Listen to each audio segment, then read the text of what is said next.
La famille est tout pour Zara depuis sa tendre enfance. Elle rêvait du mariage et d'avoir sa propre famille avec un mari. Ils vont vivre domestiquement, se sentir heureux dans un champ près de la ville auquel ils vont élever les animaux domestiques et labourer la terre. Lorsqu'elle s'est mariée avec son mari, elle était heureuse et quand elle a eu des enfants, elle était plus heureuse. La propriété a été toujours la bête noire qui, lentement et doucement, prenait racine dans leur vie.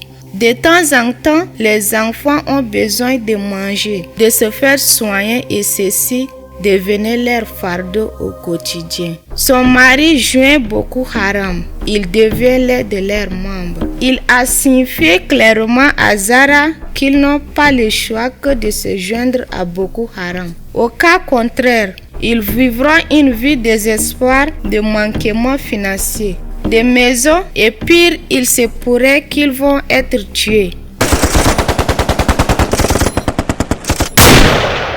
À la fin, c'était le mari de Zara qui va mourir le premier. Il a été tué par un policier lors d'une opération au marché dont il faisait partie. Zara était désespérée et perdue. Elle n'était pas toujours d'avis de voir son mari joindre Boko Haram. Et maintenant, ses deux enfants ont joint le Boko Haram. Elle a été témoin oculaire de la mort des personnes innocentes, chassant ce que le groupe revendiquait n'était pas légal et elle s'inquiétait toujours de ses enfants, qu'elle pensait qu'ils vont être tués un jour. Malheureusement, elle n'a pas d'argent. Elle a été forcée de quitter, laissant derrière sa famille et les amis. Ses enfants l'ont dit que Boko Haram prendra soin d'elle.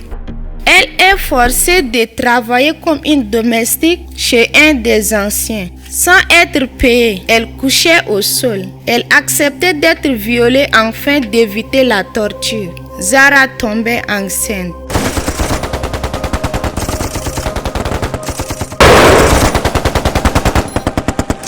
Ses enfants sont tués et elle a perdu tout espoir. Toutes les promesses dont on l'a faites n'ont pas été réalisées. Étant donné les innocents continuent d'être tués, elle savait qu'on l'avait caché la vérité et elle est déterminée d'en découvrir. Dans son fort intérieur, elle se disait, la meilleure chose de faire, c'est de quitter le groupe, regagner sa famille et s'occuper de sa grossesse. Consciente d'elle, le groupe n'a rien à l'offrir dans sa vie. Elle a été exploitée de flatter pour elle. Le temps est arrivé d'opérer un changement. Mais s'échapper n'est pas la chose facile. En plein milieu de la nuit terrifiante, elle quitta avec ses enfants tout en cherchant où s'abriter. Heureusement pour elle et ses enfants, une famille les a récupérés et pris bien soin d'eux. Cet acte de bienveillance à son égard l'a fait retrouver la paix du cœur tant cherchée.